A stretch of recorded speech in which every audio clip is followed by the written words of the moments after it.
Alright guys, Delfiance here, Del or Delfiance, whichever way you want to refer to me. Making a video guide in terms of diamond farming because I've talked about it before in the game and I want to go ahead and enlighten y'all that have asked me for more information. So hopefully this answers a couple of questions, but if it doesn't, don't worry, I may or may not make another video to follow this one up. So we're going to go ahead and dive into this guide. This guide specifically is the wiki edition. It covers everything in the FOE fandom, and we're going to go ahead and talk about that now. So the contents is going to be about diamonds, how to get them, and their uses. Diamonds are a premium currency that are account wide and not world specific, and what that means is that if you start a world in A world and you want to use your diamonds in B world, you can go ahead and do that. The concept though on this is that there's a lot of different ways to gain diamonds. The pay to win one, which is you get your hard-earned money and you throw it into the screen and you get whatever you want to get. You can go ahead and do that, but needless to say, this is a free way to gain those diamonds, and we're going to go ahead and touch up on all of that. So how to get them? A lot of different ways: guild expedition, quests, special buildings, great buildings, provinces, incidents, inviting friends, guild battlegrounds, and scavenging. Right, the first one is going to be about guild expedition. Guild expedition is the most popular source of diamonds. You can do it every single week and you'll yield multiple diamonds. If you're a beginning player and you can get to a consistent point where you can complete all 4 levels of GE, you'll be able to accumulate a lot of diamonds as you play through. Levels 1 to 3, every 4th chest contains a 5 to 25% chance in 10 to 100 diamonds, and level 4 has approximately 6 chests, 4 of which are 50% for 25 to 50 diamonds, and 2 chests at 50% for 50 to 100 diamonds. Okay. There's also a couple of special buildings that guild expeditions do offer, and those buildings will be touched up on here in a second. But first, I want to talk about quests. Quests come in 3 different varieties: story quests, side quests, and reoccurring quests. As you see in the snapshot in the background, I do have a side quest that allows me to get 51 diamonds just for spending 2 forge points, which is pretty nice considering that I'm just playing through the game and those quests are giving me the ability to get diamonds. But there is a way to actually increase the rewards that you get from a quest, and we'll touch up on that here in a little bit as well.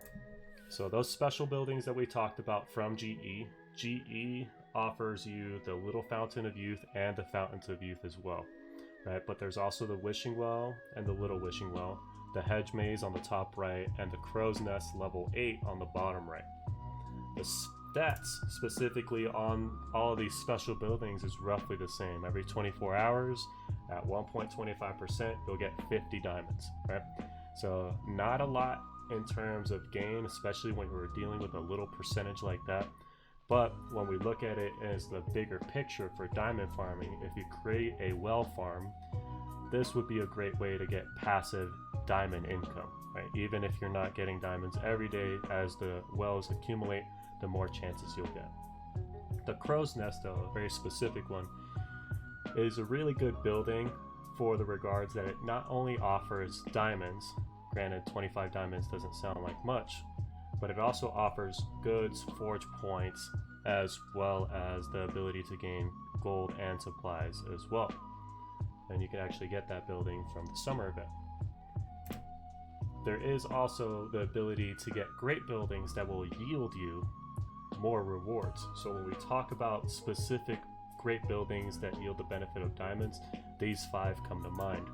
Chateau Frontenac, that specific building will allow you to actually multiply your quest rewards at a specific percentage. So if we go back to that quest that was giving me 51 diamonds for 2 forge points, this specific great building, once it reaches 150%, I could actually collect that reward. Instead of getting 51 diamonds, I would actually get 75 diamonds because it's giving me 50% extra. All right, the Seed Vault, just for aiding people in your neighborhood, your friends list, and in your guild, you have a random reward chance, and at 1% you could get 50 diamonds. You'll also get goods as well as forge points and blueprints from the Seed Vault. The Space Carrier is based on successful negotiations. So dependent on what your level is, it will yield X amount of times that you could actually gain that benefit from it. And that benefit will yield 1% for 50 diamonds. The blue galaxy doubles the collection at a random chance for a designated building. So when we talked about those special buildings, each yielding 50 diamonds, there is a possibility that when you collect it and you get 50 diamonds, it'll be doubled when you have your blue galaxy established in your city. So instead of getting 50, you get 100. And the Himeji Castle, which is similar to the space carrier, instead of it being based on successful negotiations, we have successful battles. So it yields a random chance at a random reward, and specifically 1% for 50 diamonds. These specific buildings are great benefits to gain diamonds when you're progressing through the game, but if you plan on playing further with Chateau Frontenac, that one will yield you more benefits as you progress through the storyline, where the diamonds become more abundant in terms of reward quantity as opposed to how frequent they are.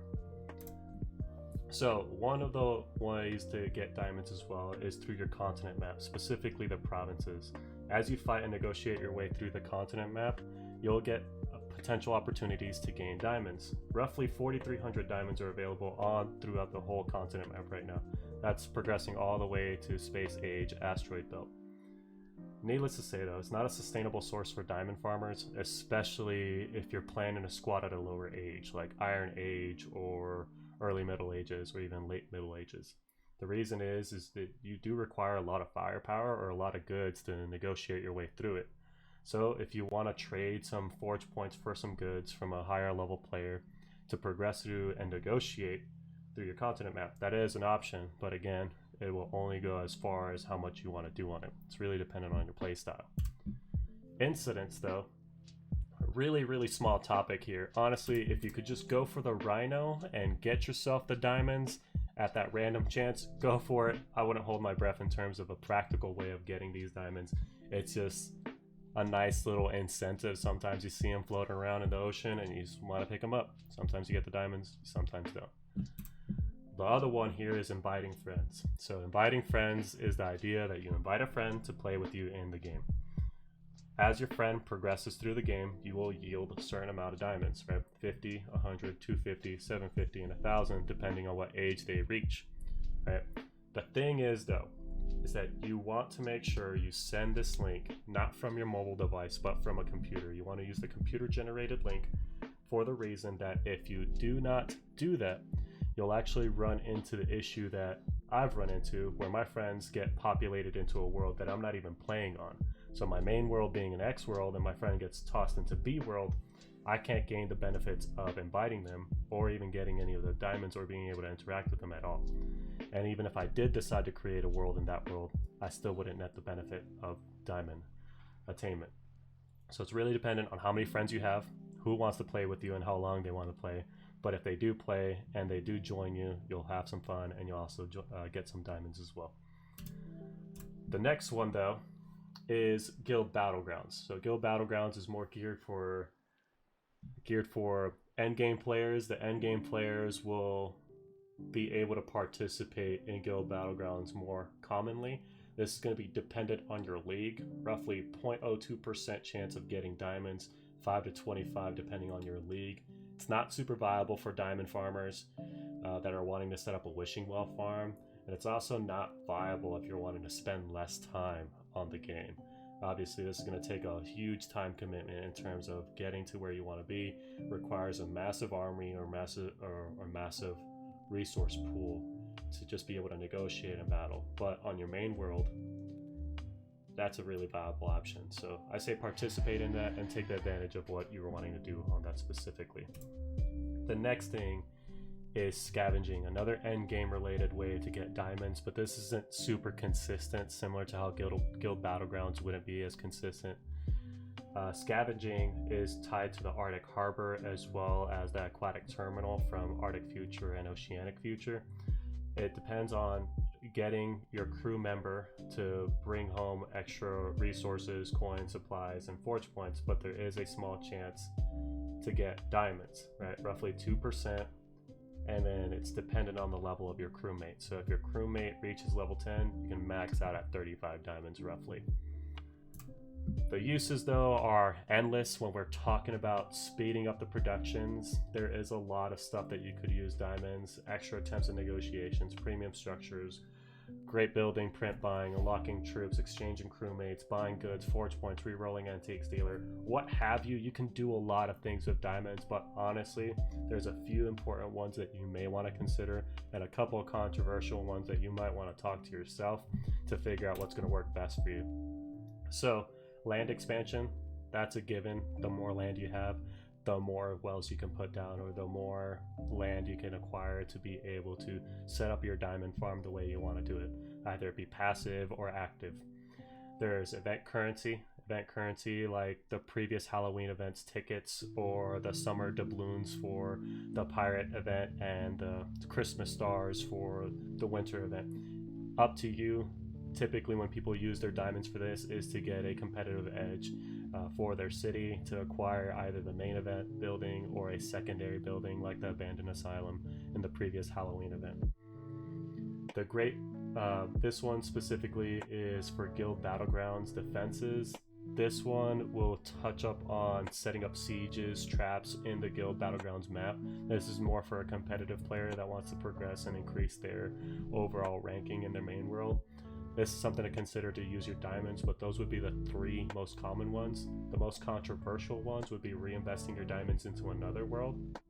So specifically in my scenario, where I put my diamonds into diamond worlds to get more wishing wells during events, that's something that I do. I know a lot of people disagree with it, so I apologize. The other one, though, is going to be buying your last print. So this is where I personally disagree on something. But just be patient. It's a diamond world. It's a secondary world. It should be an alternative world in the very least for you.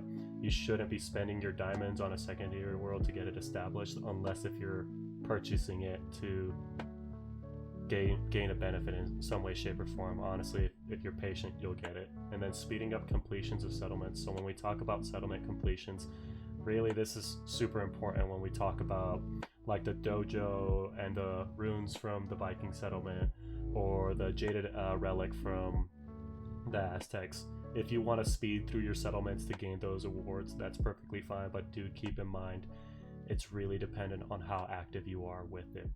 These three aren't necessarily super popular choices. Again, they're better than just spending them for goods or speeding up productions. But when we talk about the benefit of diamonds in itself, it's really up to the player and how you play. I'm not the one to tell you how to play through it. I'm just showing you a showcase of different things that are available. And with that being said, though, I appreciate y'all for watching and tuning in on this. Again, I made this for my friends that have asked for a little bit more information regarding to it. If you want more information about it, just put a comment down below. If I get a little bit more feedback on there, I'll go ahead and make another video. Again, this is more for my own personal interests. My personal worlds are DNF and X world being my main world. If you want more information about this specific guide, there's the link on there as well. And go ahead and follow me. I'm not sure if this is going to be a channel or not, but just let me know if y'all need anything. And I appreciate it. Thank you. Take care.